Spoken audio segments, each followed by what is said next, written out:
This is usual? No. No. For example, in fuzzy sets, what is usually known is the degree, membership function. The only that is known is that, but not that. It makes an important difference, because the ordering given by the membership function at the end is linear, and the ordering given by the predicate is not linear. And what happens? Where in one order there are maximals, maybe in the other are not. Where in the other are minimals, maybe in the other order not. Then this fact that is included have very different consequences. But in fuzzy logic, the only that is known usually is that. Look at what I said. The meaning of P, this pair, depends not only on how to preorder it, but in relative to where the degrees are defined. Stop. Language is a social phenomenon. In a group of people, not all of them are using the words in the same sense. I think that this example is clear. In a line with 4 common cells, the degree of deliciousness of the dessert place, which is the result in 4 ordinations. If there are a lot of dessert plates, maybe my taste, your taste is different, and we order, and the degree of deliciousness is different. Can we do something when we have a group of people and a predicate acting on the same ends? Imagine that each person in the group has its own meaning. Its meaning. Of course, these are preorders. The intersection of preorder is a preorder. And I can define that the primary meaning of this predicate on this X, but all the group is the intersection. It's different if I will try to use a bigger one, because the union of preorders is not a preorder. Then I will need to work with closure, with the transitive closures, but I didn't consider.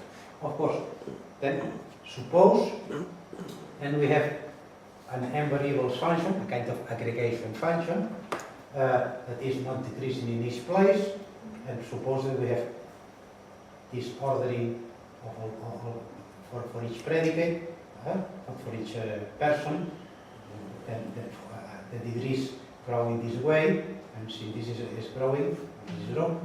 But we have a degree, then we have a collective meaning given by the partial meanings and a kind of aggregation function between these meanings.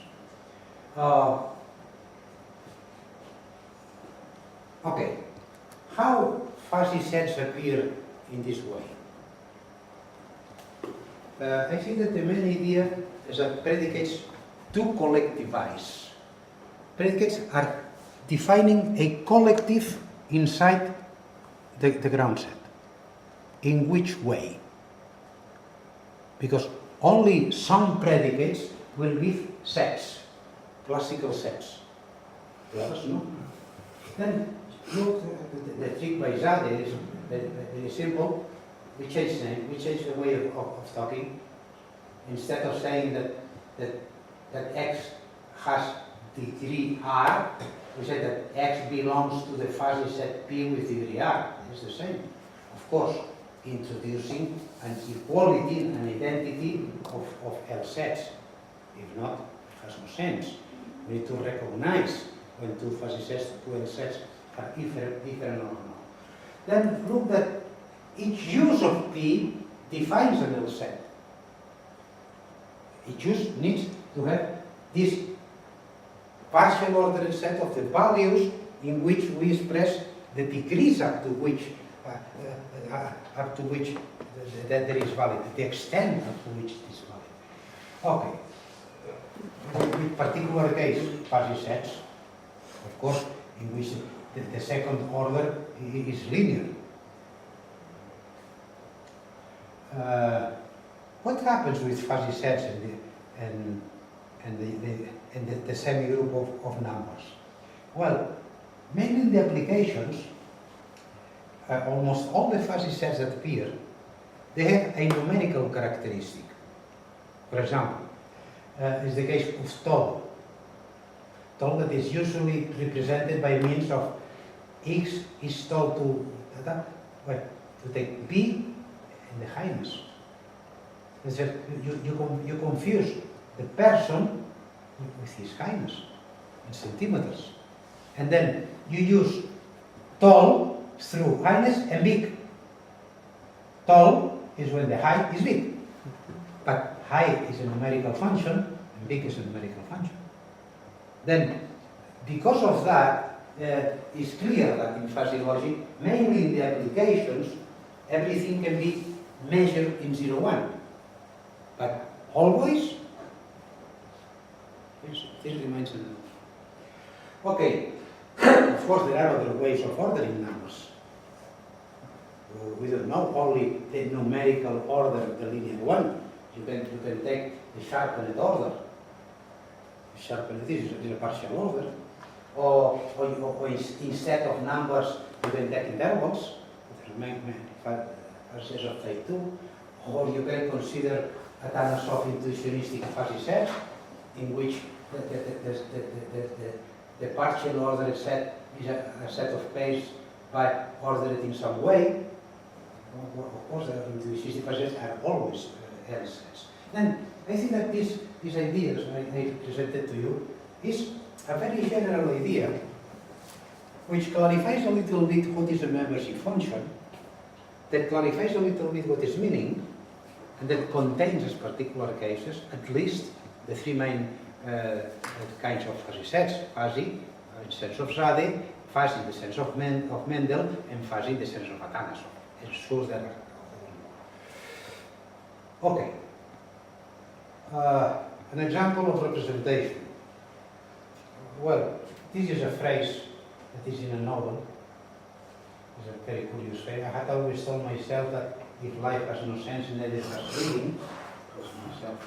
But suddenly it seems to me that the process of reading the first part does not give a lot of sense, and especially I felt that the second part of